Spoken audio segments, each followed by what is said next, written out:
Olá, Paddy. Bem-vindo às manhãs 360 do Observador. Now in English, Paddy, welcome to Radio Observador. And Web Summit is almost here. So, what can we expect this year? What are the main changes? Um, there's lots of changes, and It will be there's radically different from the last year? no. I think so. I think sometimes when there's a formula that works, you've got to focus on continuing to improve that formula. What I mean, for me, one of the most exciting things is food. So food will change quite a lot.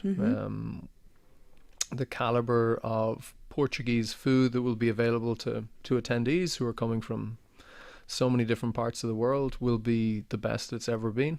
And by 2020, we'll then have a pretty incredible food festival. So this year is the kind of first year of a new food experience. It's like a pilot of that Exactly. It's food like festival? Yeah, it's like a pilot, and by 2020, we'll hopefully then have a full-blown Portuguese food festival, where many of the speakers will get to enjoy menus created by some of Portugal's top chefs. All the ingredients will be strictly sourced from Portugal, and I think. And that's out of technology. Yeah, that's nothing. That will to be do a with new technology. experiment? Yeah, I think we're in the past we had challenges introducing contactless payments for everybody that wanted food. So the lines were a little bit long. It was unclear. Some of the vendors only accepted cash, and for some people who'd flown Now from it will around. be different. It will be a cashless event, right? Exactly. Yes. So these are minor things. For me, though, some of the most exciting things are the speakers. I'm a huge fan of Marguerite Vestager, who hasn't officially been announced but is imminently going to be announced. She's, it's very rare that somebody continues on as a European commissioner. She's not only continuing on as the competitions commissioner, she's getting lots more powers.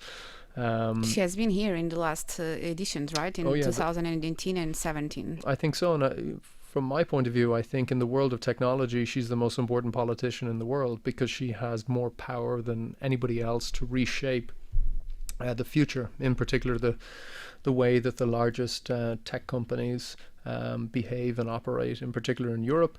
And she can set the agenda for the rest of the world. And she now has a clear mandate for the next 5 years. So yes, but Paddy, last year I remember that the hot topics in the conference were like Brexit, Cambridge Analytica, data protection, and fake news. So what can we expect this year? What are your concerns for this year? I've seen that CEO of Huawei is coming. So are you paying attention to this United States blacklist? Is it one of your concerns? The trade war is, of course, going to be a focus. We have some very interesting speakers, not just the chairman of Huawei. We also have Michael Pillsbury, who is really since Reagan the primary architect of US policy with regard to China. And he's the person that speaks with Trump directly, advising Trump what he should do with regard to the trade war. And I think he'll make for very interesting listening to. He's also very outspoken about the role of the United States in Hong Kong, has been very explicit that China are correct when they accuse the United States of interference on the ground in Hong Kong. He's gone on the record, he's no issue with it, saying that the US has put millions and millions of dollars to work funding the protest movement, training the protest movement, bringing the protesters, the organizers to the United States. And this has been a long-term project over more than a decade. And I think that's a very maybe refreshing and interesting point of view for an American to take. So this connection between politics and technology will still be one of the main focus of the event, like last year. Oh, I think so, because tech has moved off the, as you know, I'm sure, it used to just be in the technology section of the business section. Then it moved to being the lead stories in the business section. And now I'm sure not a week goes by when the front page, there isn't a front page technology story, because it's not that the new technologies are incredible and everybody should know about them. It's that these technologies are impacting on our lives, sometimes for good, but unfortunately in recent times for bad. and that's concerning to everybody. Whether it comes to elections or it comes to addiction or taxation, these are big and major issues. And your social media are getting a lot of attention on this subject, even for the fake news, as Web Summit said so much time in the stage last year.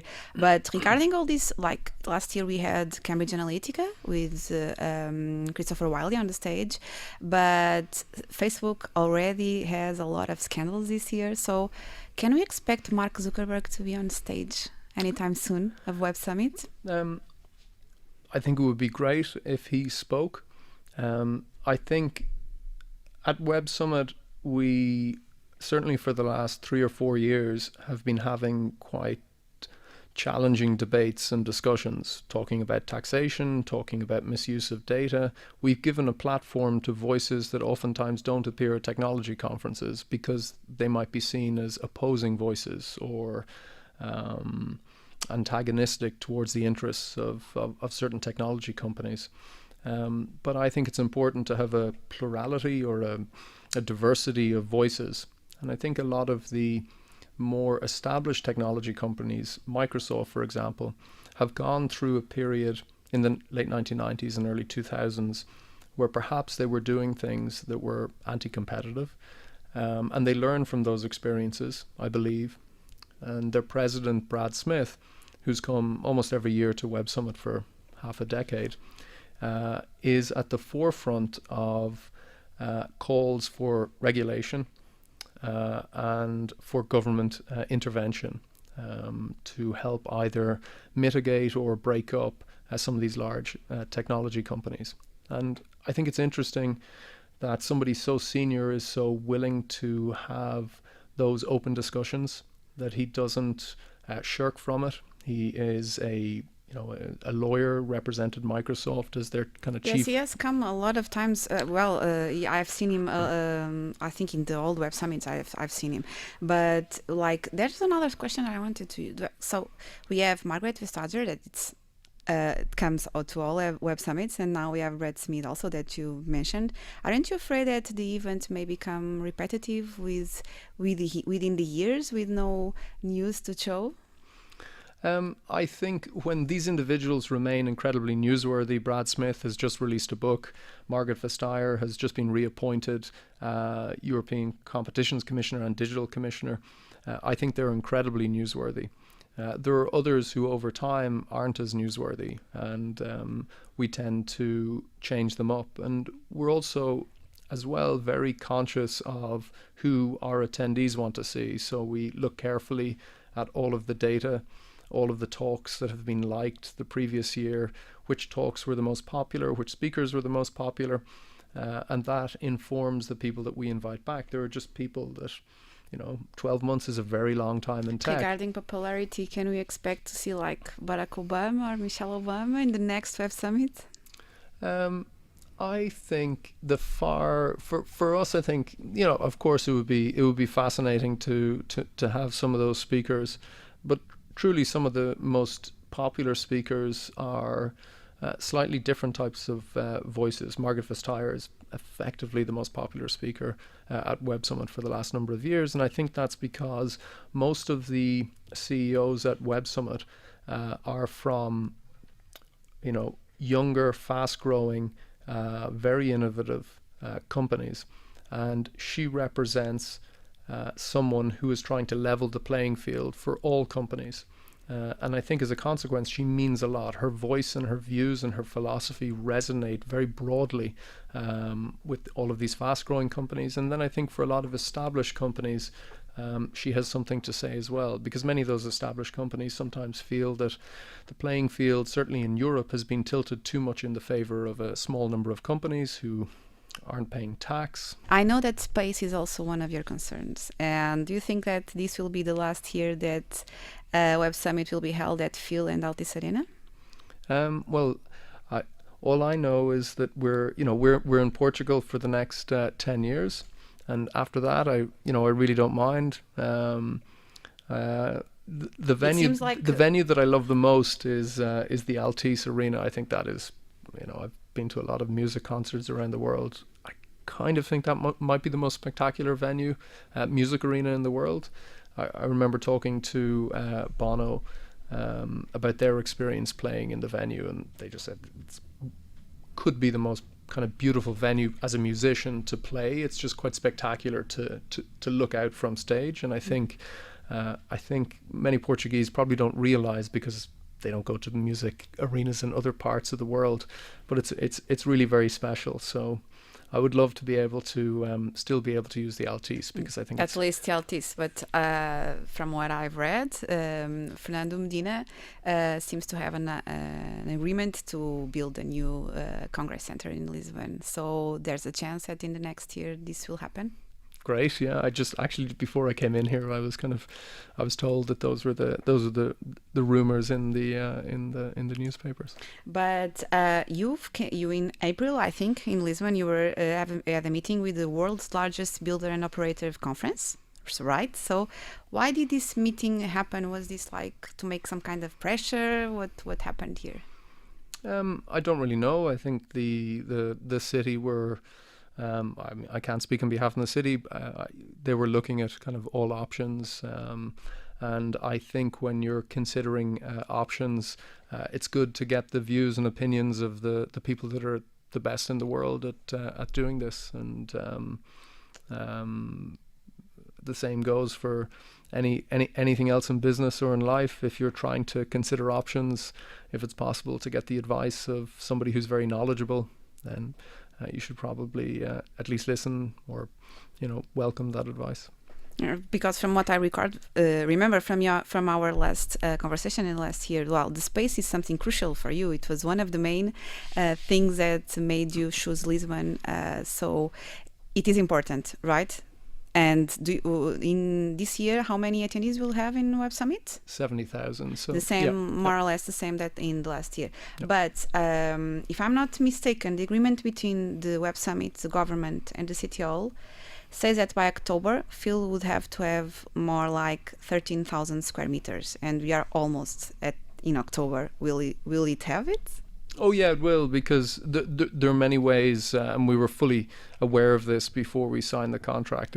There's many ways of having 13,000 square meters, and temporary structures like what are called marquees or large tents are a perfect solution for much of what we do. We already use a lot of temporary structures, and we're just going to expand the number of temporary structures that we use. So okay, simple so solution. It will be okay. It's a simple solution, right? Mm-hmm. Because from what I read, also you will receive compensation money from the City Hall if this isn't done as it is in the agreement, right?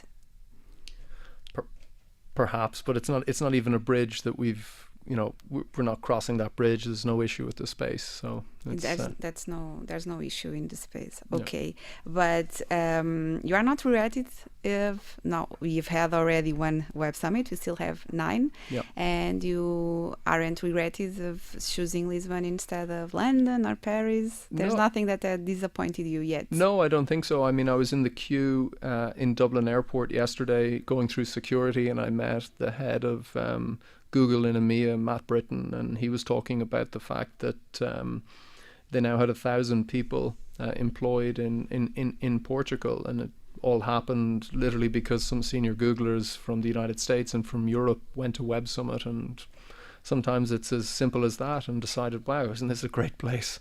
Maybe we should open an office here. And one of my good friends that first came to Web Summit in 2011, Matthew Prince, the CEO of Cloudflare, they've opened up a huge engineering office in Lisbon. Their CTO is relocating.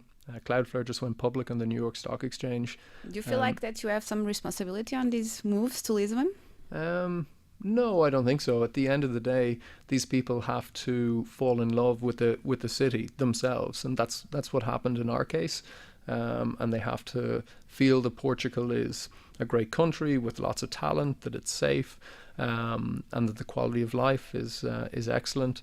I can't tell them that. They, all I tell them if they're wondering about where they should go in Europe is you should go to Lisbon and just walk around, or go to Porto or elsewhere. And how many people do you have working in Web Summit in Lisbon right now? Well, we're about to open a office in The second in one. Porto. Oh, the So Porto. one of our kind of engineering leads, Tome, who's responsible on our side for all the Wi-Fi. I think if anybody should be interviewed about the Wi-Fi, Tome would make for a very fascinating interview. And so he's moving back from Dublin to Porto, and we'll build a small team around him. And he's an entrepreneur in his own So, right. and you are still recruiting. How much people do you have right now? Do you have an idea, more or less? Yeah, I would encourage anybody to go to the careers website. So we've lots of openings at the moment in Lisbon, and we'll shortly open for some only, unfortunately, engineering roles in Porto. Right. Yeah. So, and what about the volunteer policy of Web Summit? Will it remain the same this year, or will have any changes? Yeah, so I think the one issue is we have nearly 20,000, I think, maybe more, maybe 30,000 people applied to be volunteers, and we just only have capacity to kind of accept, I think, about 4,000, and they work for a long shift or two short shifts, and then they can, depending on when that happens, they can attend the next 3 days of the event or 2 days of the event, or whatever the case may be. We'd love to be able to cater to far more students. We've been contacted by some of the universities about making more space, but there's just kind of an upper limit in terms of the number of people that we can facilitate on the program. And instead of being volunteers, have you ever thought about hiring these people or some kind of agreement with them? Yeah, so we tried that in Dublin many years ago. And the experience was fundamentally different. So you have a situation where, in this case, there's 25 or 30,000 students that really want to attend Web Summit. Well, Web Summit, if you're a student, is far, far too expensive. And so the trade is that for working kind of 8 or 9 hours, you then get a ticket worth kind of 600 or 700 euros. And I think it's a reasonable trade.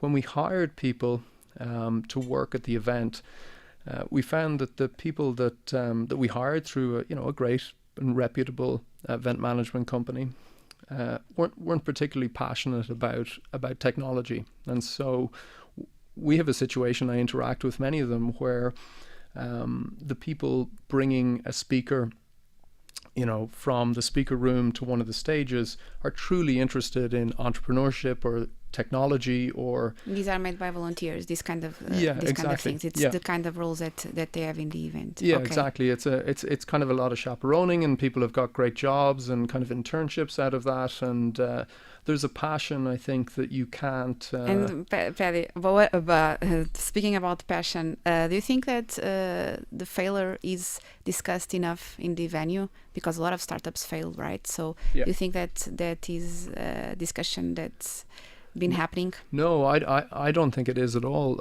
Earlier in the week, I went for dinner with an American and an Irish entrepreneur, both who had successes, and then their next companies failed. And we were talking about how, even venture-backed startups, and I talk about this a lot, 9 out of 10 or 19 out of 20 of the startups selected by professional investors as likely to succeed just don't succeed. And so failure is the most likely outcome for startups. If you look at the evidence within Europe, it just doesn't make sense to be an entrepreneur.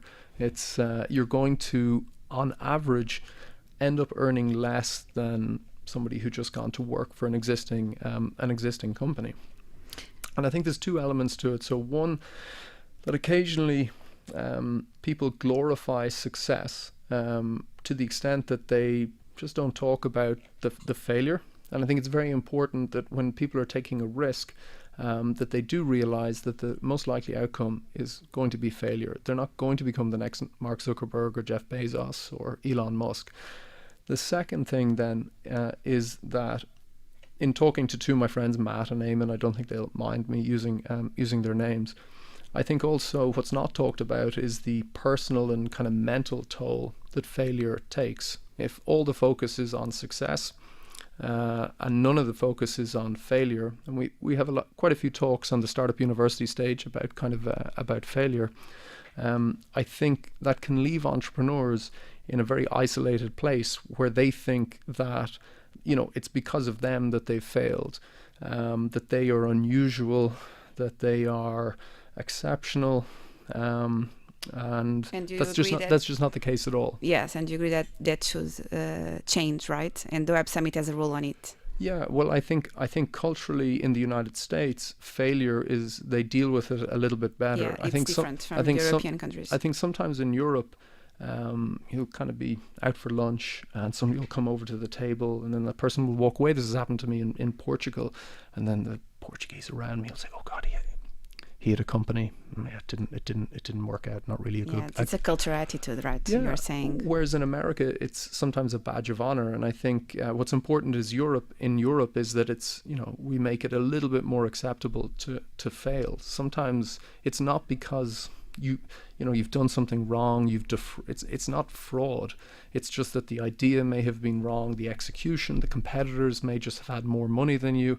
There's all sorts of reasons for why you might fail. Yes. And I think culturally within Europe, we're not a great continent when it comes to failure. Paddy, just a last question before we end. This will be the first Web Summit without João Vasconcelos. And do you have any tribute thought about for him? What's your best memory from him? Oh, just his endless energy. He was just he was like the minister for Web Summit, or he was the minister for startups. He had so much passion. Hopefully we can do something. I was looking at some stage designs yesterday in Dublin, and we're designing a new stage for Autotech, which is the car event, and I kind of really felt like he was a collector of cars, could we get one of his cars maybe on stage, or I think we're going to name one of the stages after him in any case. We'll see in November. He was the most amazing. There was never any problem. If there was ever any problem, you could just ring him, and it immediately went away. And he was I think he was a fantastic ambassador for for a new Portugal, which is one based in part on entrepreneurship and startups. He's sadly missed. Paddy, thank you very much. Obrigada, Paddy, por ter vindo às manhãs 360 do Observador. Thank you.